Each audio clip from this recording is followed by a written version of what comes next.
Vamos a comenzar con un tema que creo que es bastante innovador para todos, que es la ingeniería de tejidos utilizada para el tratamiento mixto de la disfunción eréctil mediante onda de choque y exosomas. Acá voy a hacer una aclaración fuera de la charla porque está el doctor Boyá, que conocí los exosomas gracias a un Zoom que tuvimos con la doctora Yu, que habló desde Chile, que lo utilizaba en la parte de investigación en biología, en odontología, y me quedó. Y pasó un año y un día se instala en Argentina un laboratorio de la doctora Levi de Colombia, que viene a Argentina, instala un laboratorio y ofrece a los médicos servicio de exosomas. Y yo me acordé de esto y a partir de ahí comenzó todo el camino que ahora van a ver qué interesante. Bueno, la disfunción eréctil es multicausal. En el siglo XX se consideraba que eran más las causas psicológicas que orgánicas, pero con la aparición de las ondas de choque, la elastografía, los exosomas, los conocimientos que van avanzando día a día, hoy se encuentran las causas. Hoy ya es el 80% son orgánicas y solo el 20% psicológicas. Te ha quedado menos trabajo. Esto ya lo empezamos a ver y fíjense, recuerden los actores que hay acá en este escenario del sinusoide con el endotelio, el músculo liso que rodea los sinusoides, que en el efecto adrenérgico por el cual están contraídas en flacidez y se relajan las zonas musculares lisas en la erección, ¿no? Entonces, los mecanismos son dificultad, como dijimos antes, ya repasamos un poquito, dificultad, es una continuidad esta de la clase anterior, ¿no? Dificultad en el llenado de sangre o dificultad en la retención. Acá, entonces, la dificultad en el llenado es la incapacidad para expandir, que puede ser la fibrogénica, cuando la rigidez es mayor a 25 kilopascales, el músculo liso, por fibrosis, y la neurogénica, que ya empezamos a hablar ahora, debido a neuropatía, ya sea por postprostatectomía radical, neuropatía diabética, radioterapia, medicamentosa, viral, etc. Y la dificultad de retención, que es la incapacidad de retener la sangre de los sinusoides o fuga venosa, que puede ser macrofuga por las fibroectasias mayores a 1,5 milímetros con pérdida rápida de erección, o la microfuga debido a rigidez de la túnica albuginia con valor mayor a 25 kilopascales con pérdida lenta de la erección. Esto ya lo habíamos visto. Entonces, veamos esto. Entonces, tanto la elasticidad del músculo liso de los cuerpos cavernosos y de la túnica albuginia, así como la capacidad funcional de los vasos sanguíneos y de los nervios, son los fundamentales en el mecanismo eréctil. Entonces, ahí es donde tenemos que estudiarlo. Y para eso tenemos la elastografía 2 de Sherway, permite evaluar la elasticidad. El ecuador precolor, la capacidad funcional de los vasos sanguíneos. Y potenciales evocados por endocorticales, electromiograma, etc. Otro estudio neurológico permite evaluar la capacidad funcional de las vías nerviosas, tanto aferentes como eferentes. Acá hay ejemplos de lo que son, ya vimos un poco en las anteriores charlas, elastografías, cuerpos cavernosos rígidos, albuginia rígida, acá vemos fluorectasia en corte transversal, en el tronco o en la raíz, y acá vemos un informe que, la verdad, le pido al neurofisiólogo que me pase el informe, no lo interpreto, esa es la realidad. Y hacemos los tratamientos con el choque, como dijimos, de alta intensidad, los histrotectores de baja intensidad y solo focalizadas, porque generan mecanotraducción. Acá está la diferencia, fíjese lo que es una onda de choque focal contra una radial, focal y radial. Es que son, no duele, no hacen efecto en la base, pero sí hacen efecto de mecanotraducción en la zona focal donde apuntamos, mientras que la otra da, yo diría, toda la energía y el dolor sobre la piel inicialmente y va perdiendo su eficacia para dejar de hacer efecto biológico, ¿no? Entonces, ¿qué pasa? Si tenemos que arreglar un agujero en una pared, ¿qué necesitamos? Ladrillos, cemento, un arquitecto, vamos a suponer, y un operario, uno que diga, mira, tanto por tanto, comprar ladrillos, como no va y los pone. Y si tenemos una herida de un dedito, es más o menos lo mismo, necesitamos proteínas estructurales, respectivamente, factores de crecimiento, ADN y ARN con las instrucciones genéticas, y ir y operar y cerrarlo. Esa sería la equivalencia para entender un poco el concepto sencillo, ¿no? Volvemos a esto que ya habíamos hablado. El doctor Wang en 2003 muestra esta imagen maravillosa donde la vibración atraviesa integrinas, caderinas, sigue vía de señalización a través del citoplasma, llega hacia el núcleo donde promueve la transcripción genética de proteínas estructurales, factores de crecimiento y material genético, ADN y distintas fracciones de ARN que se engloban en estas pequeñas microvesículas que son los exosomas. Acá lo vemos configurando fibras musculares lisas, saliendo algunos para hacer vasos sanguíneos por efecto del factor de crecimiento vascular endotelial, etc. Y acá también ya lo vemos un poco, ya lo habíamos visto y algunas cosas van a ver nuevas también. Acá vemos como esos exosomas salen por exocitosis, ingresan por endocitosis a otra célula, le transmite el material genético y empieza a promover un cambio fenotípico en todo el área de tejido a reparar, a restaurar. En que los exosomas salen y tienen todo este contenido. Tiene una bicapa lipídica, ahora después lo vamos a ver en más profundidad todavía. Miden de 30 a 150, 40, 160 nanómetros. Acá tenemos, también explicamos las vías de señalización, estas membranas, citoplasma, núcleo, como lo han hecho que van atravesando y siguiendo distintos caminos, tanto para darle la información al núcleo como para ser los efectores de esa respuesta. Cuando los exosomas vuelven, es ahí donde se van a dar esos cambios. Por eso vamos a tener que profundizar acá para que veamos más a fondo cuáles son realmente esos cambios, porque estamos diciendo, vamos a hacer una célula muscular y desechar una fibra colágena. ¿Cómo hacemos todo eso? Vamos a verlo. La vía de señalización vamos a entrar en profundidad. Básicamente, son muchas, pero vamos a hablar de las principales. Hay en la membrana plasmática la vía WNT beta-catenina, que ya existe a nivel embrionario, porque nacemos con un montón de vello y tejidos donde es responsable. La vía de la quinasa de adhesión focal o FAC, quinasa regulada por el señal extracelular o ERK. Y en las organelas del citoplasma, la vía del sistema retículo endoplasmático o proteína desplegada, la vía del ATP, obviamente las mitocondrias, que da energía a este proceso, y el BDNF, que es el factor de crecimiento derivado del cerebro, que en sí mismo es una vía de salinización, obviamente con intervención en los factores neurotróficos, ¿no? Y entonces vamos a analizar más en profundidad. Ahora nos metemos un poquito más adentro cada vez, ya siguiendo las charlas vamos a llegar acá.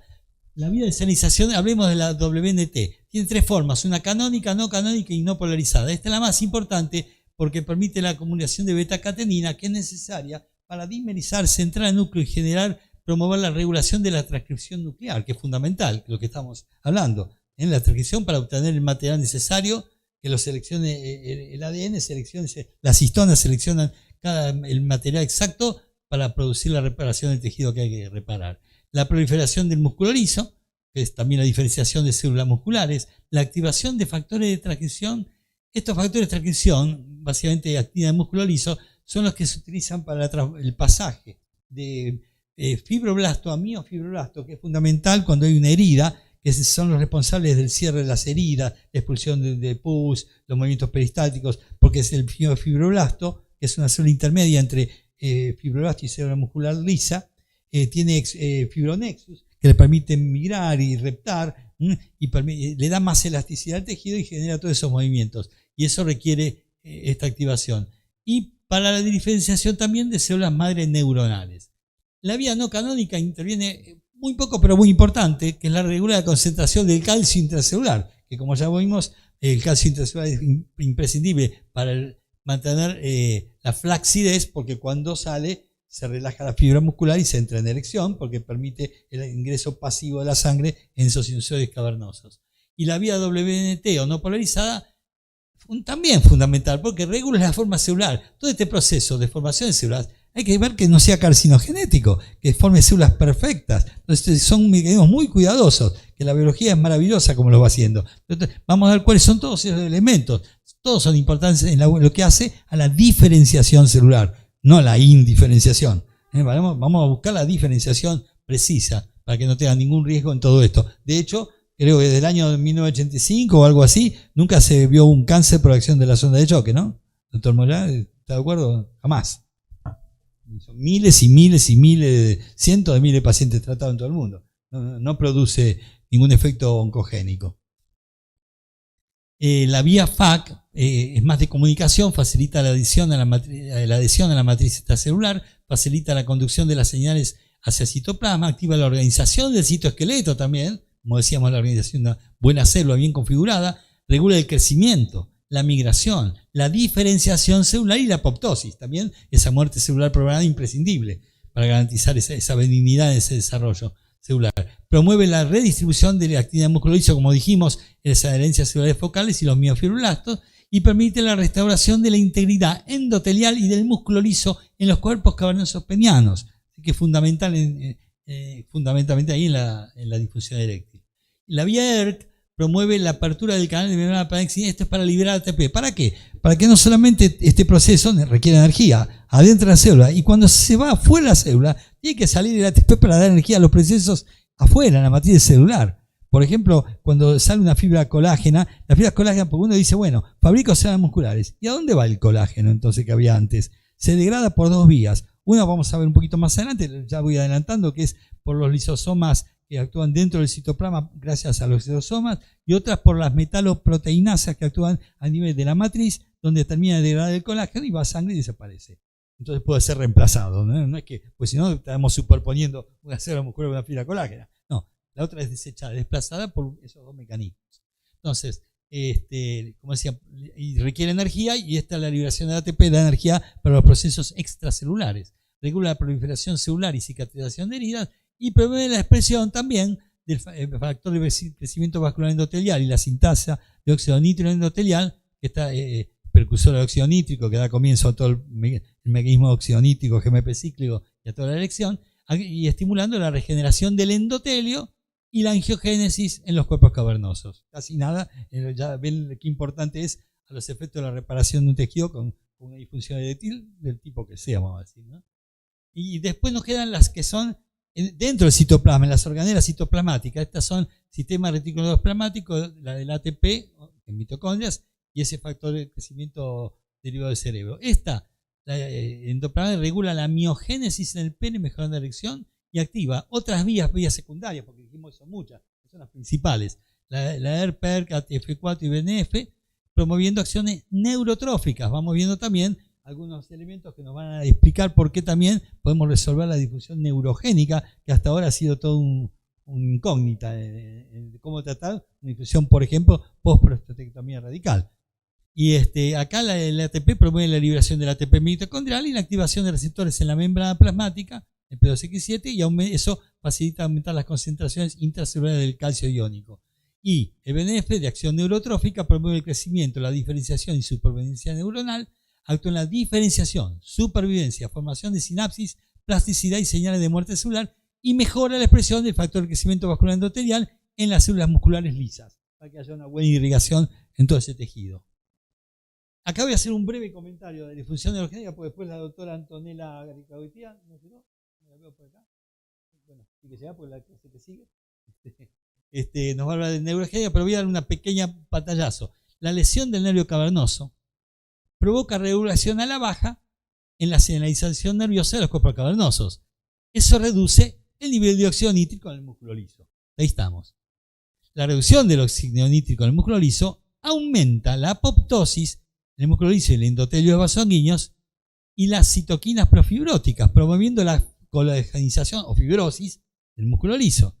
Estos cambios funcionales y estructurales llevan a una disfunción venoclusiva y a la hipoxia tisular. Y es la hipoxia tisular que lleva, a su vez, a una disminución en los niveles de prostaglandina E en los cuerpos cavernosos penianos, que normalmente inhiben a las citocinas profibróticas, como el factor de crecimiento transformante beta 1, que recuerde que este es bien profibrótico, y eso promueve, o sea, ¿a qué llevan las citocinas? Aumento en la deposición de fibras colágenas, disminuye el contenido del músculo liso, reduce la elasticidad, deteriora la capacidad de la túnica albuginea para comprimir las venas subalbugineas y lleva a la difusión venoclusiva o microfluenosa. Toda esta cascada, esta consecuencia del problema de una regulación a la baja en la señalización nerviosa. Por eso pedimos electromiograma o potencial evocado. Si está disminuido, bueno, requiere un tratamiento. Y vamos a ver si podemos hacerlo, ahora vamos a ver.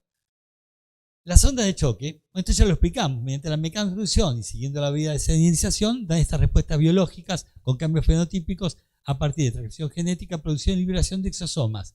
Con todo este contenido, lo explicamos en la clase anterior, así que no lo repito, dando estas respuestas, ¿no? Generación de fibras musculares, nerviosas, sanguíneos, vasodilatación, mejor contractilidad calcio dependiente y reducción de fibrosis y apoptosis por la inhibición del factor de crecimiento transformante beta 1 y la capasa 3.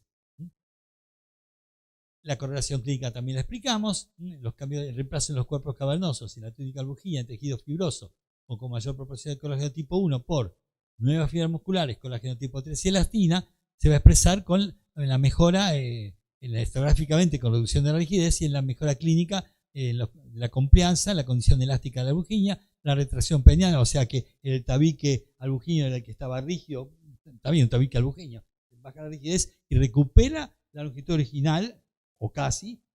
No va a crecer más que eso, pero eso se le puede decir al paciente. Hasta ahí puede ser.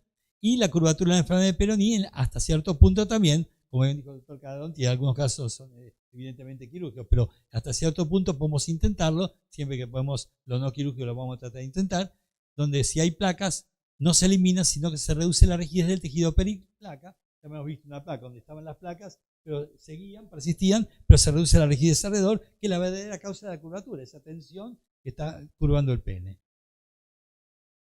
El protocolo que utilizo tanto en la fibrogénica como en la microfibrovelosa, en general, promediando, como dijimos, depende del valor inicial en kilopascales, pero en general son 6 sesiones que utilizo 3.000 ondas de choque focalizadas por sesión, a 0,25 milirud por milímetro cuadrado de potencia, 4 Hz de frecuencia. Obtengo a partir de ahí una reducción media entre 5 a 15 kilopascales por sesión, esa es la estadística que hemos llevado hasta ahora. En la neurogénica cambia, porque como decíamos, son muy sensibles los nervios. Bajamos las ondas, bajamos la intensidad a 1500 ondas, damos 12 sesiones, pero 1500 ondas a 0,15 milirud, no más, y a 3 Hz de frecuencia. Y en la macrofibromatosa ya no es una acción biológica, es la acción mecánica, la onda de choque, que logra por turbulencia, trombosis, recanalización y redireccionamiento venoso, generando nuevos vasos de calibre menor a 1,5, siendo el objetivo ideal en la fibrogénica, digamos, ¿no?, de obtener el valor de rigidez por debajo de los 25 kilopascales y calibres menores, bueno, acá 1,5, acorde al valor inicial, vamos a calcular realmente el número de sesiones necesarias. Más del 90% alcanza con este protocolo estándar. La minoría que viene, digamos, en el extremo de la curva de gas, vamos a decir, que vienen con casos demasiado severos. El tratamiento debe ser implementado según un criterio clínico, hay que valorar otras causas, como dijimos siempre, y recomiendo aplicar 1 a 2 sesiones por semana, teniendo presente las contraindicaciones generando de choque y que no esté anticoagulado, básicamente, no ingiere antiinflamatorios durante el tratamiento para que no suprima la respuesta biológica durante el tratamiento y hasta 12 semanas posteriores. Ahora, acá viene el tema. ¿Qué sucede si la respuesta del paciente a la onda de choque es escasa o nula? ¿Podemos mejorar esa respuesta regenerativa? Acá vamos a tratar entonces de aplicar la ingeniería de tejidos, un tratamiento mixto de la difusión eléctrica fibrogénica o neurogénica con onda de choque y exosomas, combinado con exosomas autólogos derivados de células madre mesenquimales. Vamos a ver cómo podemos hacerlo entonces.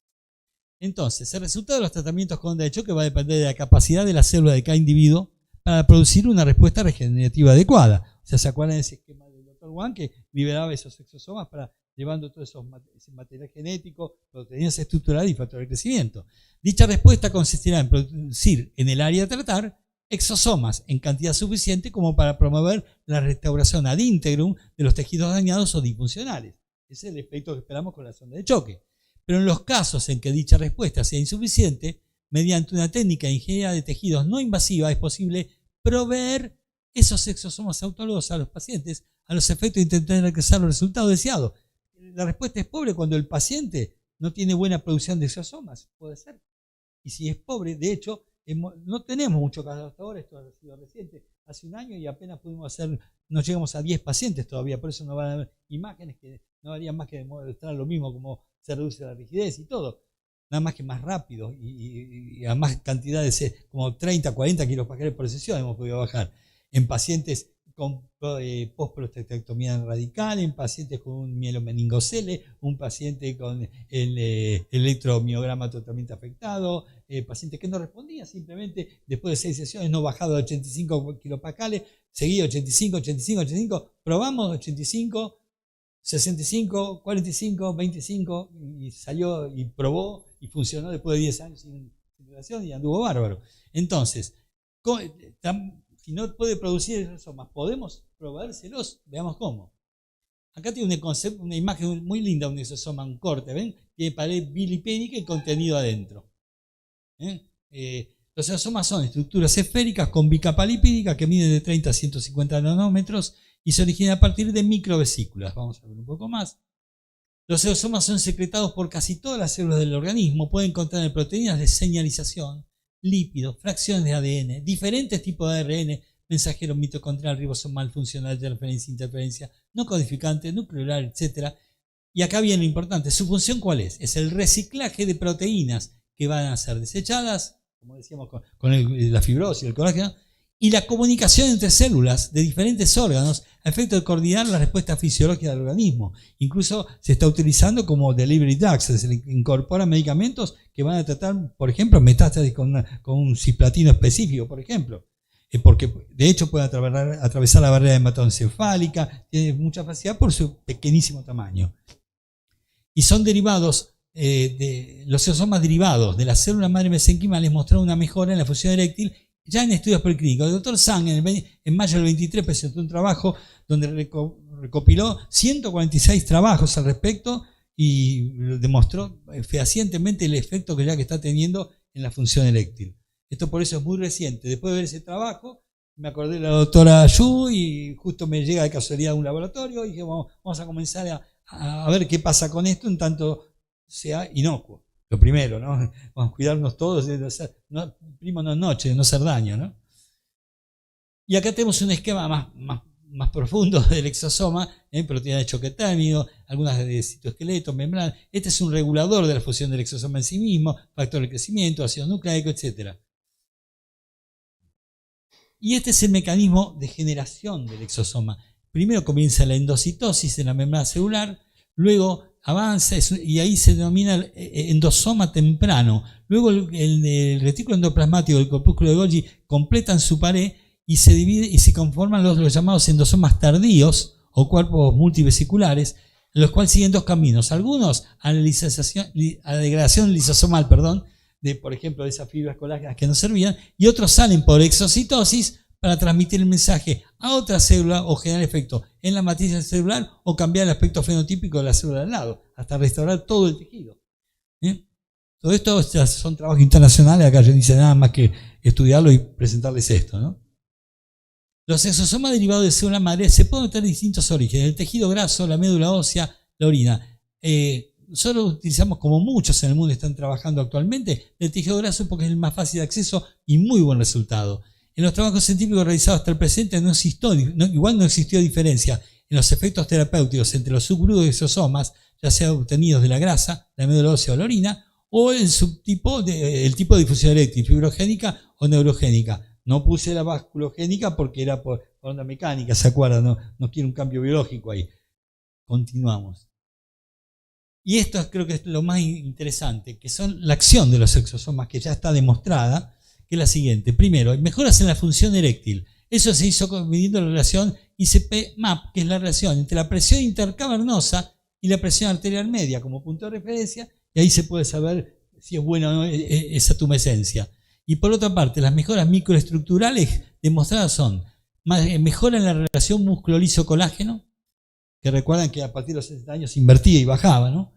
Mejora en la expresión de la actina de músculo liso, el promotor de la síntesis músculo liso, mejora en la expresión del CD31, este grupo de diferenciación es promotor de la síntesis de endotelio.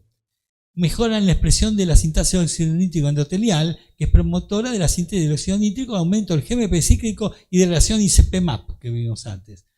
Y atención, y disminución en la expresión, menor expresión del factor de crecimiento transformante beta 1, que es promoción de formación y desarrollo de fibrosis, y menor expresión de la proteína capasa 3, que es promotora de apoptosis, especialmente cuando hay isquemia e hipoxia tisular. Esto es importante y, como lo decíamos acá, como dice, los exosomas promovieron el desarrollo de fibras nerviosas, endotelio, músculo liso e inhibieron la fibrosis y la apoptosis, que es la gran diferencia con el plasma rico en plaquetas que me preguntaba la doctora antes. Esta diferencia porque el plasma rico en plaquetas tiene factores profibróticos y antifibróticos y está exclusivamente por estas acciones antifibróticos, y que es ideal para el tratamiento de la fibrosis peniana. Y entonces, ¿cuál es la técnica? Bueno, esto lo hemos desarrollado en el consultorio acá en Showway Argentina, acá a 8 cuadras, con el doctor Laxi, que es la técnica, y con el laboratorio que trabaja con nosotros.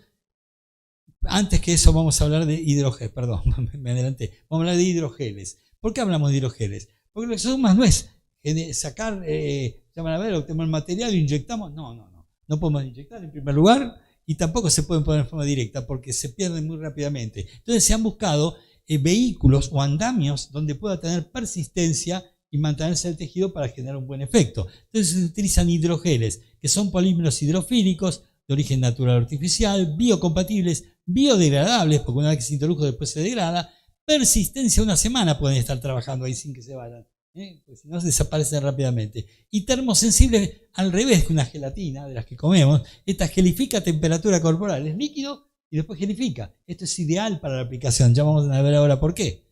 Y también puede ser inyectables por microinyección, que no la quise utilizar, absorbibles por piel mucosa. Me pareció interesante, pero preferí siempre por la mucosa, que tiene mejor capacidad de absorción, por ejemplo en la uretra, que por la piel. E implantables en andamios, se hacen intervenciones que se reemplazo de tejido con un andamio de hidrogel sólido, ya no es ese no es termosensible. Y pueden venir solos o combinados con ácido hialurónico, heparina, dopamina, glicerina, o transportar fármacos, como dijimos antes. De todas estas opciones de tratamientos no invasivos, tolerables y efectivos, hemos seleccionado esto, la sonda de choque combinado con un hidrogel que contenga exosomas. Este es el camino que hemos elegido para intentar investigar un poquitito. Y vamos bien, la incorporación de exosomas mediante hidrogel demostró ser más eficaz para resolver la difusión eréctil. Y ahora sí, ¿cómo es la técnica? Para no poner muchos filminas, les puse unas imágenes. Lo mandamos al paciente al laboratorio, se le hace una pequeña aspiración de grasa subcutánea, un poquito de gel con anestesio mínimo, no duele, se saca un poquito, el paciente se vuelve a su casa. Es importante que sea cercano al ombligo, tiene más concentración de células madre que en los flancos. Luego se cultiva 30 días las células madre que se obtienen de esa grasa subcutánea abdominal. Luego se la ultracentrifuga, no es un centrifugado, es un ultracentrifugado con centrífugas de alemanas que llegaron de última generación recientemente, son muy muy buenas, y se preparan jeringuillas con 10.000 millones de exosomas por jeringuilla, sin aguja, aclaración, sin aguja. Luego al paciente se le dan los turnos que requiere para la sesión de choque y la noche previa le decimos que tome poco líquido y vaya a orinar antes de ir a acostarse. Luego se higieniza como en la época del COVID, muy bien, manos genitales para evitar la infección, que es el único riesgo que hay, que se superhigienice, se acuesta, se levanta el pene y en posición vertical y se instila por el meato uretral el contenido de la jeringuilla, sin aguja, insisto, no ha presentado ningún inconveniente para hacerlo, ninguno tuvo problemas. Y hay que esperar 10 minutos hasta que gelifique. Y luego no orinar por lo menos 1 hora o 2 si puede, pero por lo menos 1 hora que no orine. Entonces, al día siguiente, viene al consultorio y la onda de choque que promueve la activación, direccionamiento y potenciación de esos exosomas. Porque apuntando a las zonas con fibrosis, por ejemplo, salvo que sea neurogénica, que lo damos sin saber dónde, pero cuando hay fibrosis apuntamos a algo específico, activa dirección y potencia de exosomas sumados a los que salen propiamente del organismo. Entonces esa respuesta que era pobre ya no lo es una super respuesta. Entonces cuando el paciente siempre toda la vida me decía, doctor, usted me garantiza, jamás un médico puede garantizar un tratamiento. Y acá sigo sin garantizarlo, pero me quedo pensando, ¿no? Le estamos poniendo la defensa que él no tenía. Entonces no digo nada, pero estamos haciendo los primeros tratamientos con resultados asombrosos. Que no les muestro imágenes porque son no más que disminución rápida de la rigidez elastográfica. Me falta algún paciente que me traiga el segundo electromiograma, porque uno previo, eso no lo evalúo por imagen, uno previo y otro a los 3 meses, que me lo traiga para ver, me prometió, no me lo trajo. No tengo todavía más, estamos empezando con esto y poca evidencia, pero vamos a seguir en este camino porque ningún efecto adverso. De hecho, es autólogo, ya lo veremos después, no hay respuesta inmunológica, es acelular, no hay células madre que puedan transformarse en nada, son derivados, no hay células, es autólogo, no hay reacción inmunológica. Entonces, el tratamiento mixto, además de ser beneficioso por sí mismo, gracias al proceso de mecanotraducción, permite, gracias a las imágenes obtenidas mediante la ecografía, guiar los exosomas a los tejidos afectados para el fin de potenciar su restauración, recuperar las condiciones.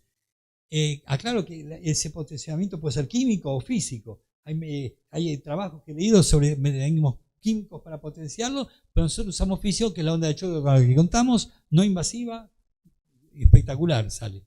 Se recomienda entonces indicar el tratamiento en qué casos: en difusión fibrogénica, enfermedad de Peyronie o microfuga venosa refractarios al tratamiento con onda de choque o con valores de rigidez mayores a 100 kilopascales o en la difusión eréctil neurogénica.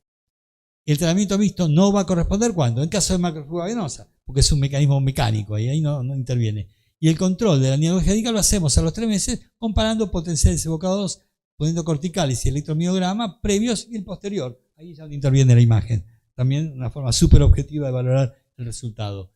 Entonces, ventaja. En comparación con la terapia con células madre, la ingeniería de tejido con exosomas, ¿qué presenta? Mayor estabilidad. Esto es para el laboratorio, ¿no? Facilidad de almacenamiento y manejo. Tienen que mantenerse a 4 grados centígrados. Nosotros, generalmente, cuando lo mandamos, el laboratorio no le da todas las jeringas al paciente. Venga a buscar 2 por semana y a lo sumo conserve una la noche previa, se pone una y la otra tenga en la heladera y después se la voy dando de a poco para asegurar realmente que mantenga la cadena de frío. Exclusión de riesgo de formación de tumores, es un tratamiento acelular y menor probabilidad de rechazo inmunológico, que no lo hay porque es autólogo.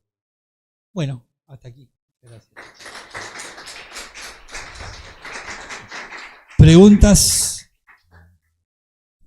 Se me abre la cabeza para un montón de cosas. Seguramente vos también, Martín, ¿no? Cuando le colocás creo me lo explicaste, pero me olvidé. Cuando le colocás el exosoma en la uretra. Se lo coloca solo el paciente. Pero por experiencia, cuando uno coloca la lidojalea por una sonda, tiende la uretra a expulsarlo. ¿Cómo manejas eso? ¿O con lo poco que absorbe ya está? Yo te voy a ser sincero. Yo le dije al paciente, hágalo y me dice si tiene algún problema. Me vinieron y me dijeron, no tuve ningún problema, lo coloqué despacito en flacidez, entró despacito, lo coloqué despacito. Ninguno me comentó algo. Si hubiese un problema, te lo hubiera mandado a ver qué se puede hacer. Porque es muy común, viste, cuando colocás que por una cuestión lógica salga. Me imagino, nadie me hizo ningún comentario. Si me lo llegan a hacer, soy el primero que te lo derivo. Vos tenés más experiencia como ayudarlo a colocar ese jeringuilla. Pero la verdad, hasta ahora ninguno me expresó. Fueron, no me acuerdo exactamente, entre 6 y 8 pacientes, creo, la verdad. Por ahí deben andar. Si vos lo pensaste para, digamos, redirigir para una, digamos, una restauración tisular, digamos, genética, ¿esto se podría usar, por ejemplo, para una estenosis de uretra? Cuando uno dilata y coloca para que no se vuelva a formar la fibrosis. Vale la pena intentarlo. Se puede intentar. Porque ahora hay unos balones que se llaman con paclitaxel que evitan, viste, el crecimiento de los microtúbulos. Es una droga oncológica. No te sé decir, realmente esto es experimental, estamos empezando con esto. Esto es lo más. Vos buscás referencia, yo busco todos los días, me meto en el Google académico, pero todos los días, de lunes a viernes, de 7 de la mañana me meto en el Google académico. Y busco, pongo exosomes, pongo en inglés, le pongo erectile dysfunction, le pongo shockwave therapy, le pongo elastography, todo junto, y todo junto no hay nada. Apenas los trabajos del Dr. Zhang, hay muy poquitos trabajos que hay estos recientes y aparecieron alrededor del inicio del 23 estos trabajos. Y me enteré ahí, justo se dieron las cosas y empezamos casi en simultáneo con estos centros. Estamos haciendo esta experiencia y yo me trato de nutrir a ver qué puedo aprender, qué puedo ver. Hasta acá es lo que vemos y lo que experimentamos. Estamos en pañales en esto realmente. El último paciente que te derivé que se había hecho solamente onda de choque y le agregaste esto, ¿mejoró? Recordame cuál es. Lo que hice. Yo te digo los que me acuerdo. Uno que comía la meningocele, venía con las muletas, anduvo espectacular. No. Otro, el primero, no sé si era uno que tenía 85 hipacales y un deprimido, que no bajaba después de 6 sesiones, ¡brum! Bajó. Ese bajó tremendo. Otro que se había operado de la próstata con falla en el electromiograma, estaba mal, y salió re contento y me prometió que me iba a traer antes de esta charla y no me trajo el electromiograma posterior para poder mostrar lo que hubiera querido, porque es una prueba tremendamente independiente, ¿no? Hasta ahí los que me acuerdo, ¿no? Muy poquita la experiencia, es la realidad, ¿no? Pero muy prometedora. Muy bueno y muy innovador. Con respecto a los resultados preliminares que usted está obteniendo con esto, ¿son pacientes que ya habían hecho ondas de choque y no respondieron? Sí, el primero que hice fue un paciente que yo le hice, ve un señor, de unos 70 y pico de años, encuentro que tiene muy deprimido, ando mal, hace 2, 3 años, no más, no me acuerdo cuántos años, que no pasaba nada, me quiero matar, venía con depresión. Tranquilo, le hago el estudio y veo que tenía en todos los 2 cuerpos cavernosos 85 pascales de rigidez media. Bueno, vamos a intentar un tratamiento como siempre, esperando que baje un promedio. A veces en general en la práctica baja, capaz que baja hasta 20 la primera, pero después baja 5, después 10. El promedio que hicimos en un trabajo estadístico grande es 11 kilopascales, ponele 10. Pero empiezo a hacerle la sesión y no le baja. No, tranquilo, a veces no baja una, baja la otra. ¿Qué pasa? No le baja. Tercera no le baja. Cuarta. Llegamos a la 6ª sesión. Digo, ¿sabe qué? Yo ya justo me había ofrecido eso, fue el primer paciente. Es un candidato para esto. está dispuesto, bueno, vamos a hacerlo. Se va al laboratorio, le tomó el material, esperamos un mes, volvió. Primera sesión, viene la segunda, 85, viene la segunda, le miro, 65, viene la otra, 45, 35, en 4 sesiones abajo de 25. Y bueno, vamos a hacer la prueba terapéutica. Le di un tadalafilo, un sildenafil, me acuerdo que le di, y me cuenta, volvió, pero contento, hacía no sé cuántos años no podía, me abrazó, una alegría. Ese fue el primer paciente y me dio el estímulo para seguir intentándolo, ¿no? Ese fue el primer paciente y que fue para mediados del año pasado, el 23.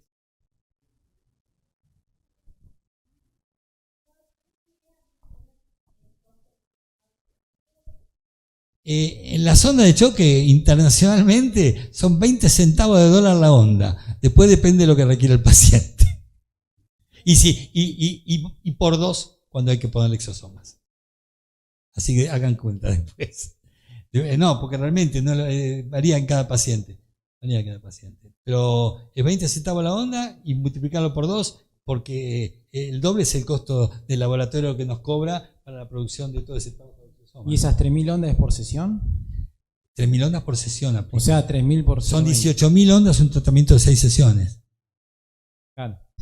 Cortame hasta acá, te dice, ¿no? Bueno, no, pero ¿sabes qué? Dice, bueno, ¿cuántas veces me dicen, ¿por qué no me hace 2 sesiones? No se las hago porque le va a ir mal y va a tirar la plata. El resultado no se ve progresivamente, se ve cuando bajó a 25. Si tiene 85 y baja a 75 no se cura. A 55 no se cura, a 45 no se cura. Abajo de 30 un poquito, abajo de 25 hay efectos y lo vemos. Es que es como una gomita que decíamos, que si es dura no responde, menos dura no. Recién cuando tiene elasticidad necesaria funciona. Pero por más que sea un hierro o cobre o plata o estaño, recién cuando es goma funciona. O sea que no me niego a hacerlo si pretende menos porque no le sirve a él y no me sirve a mí.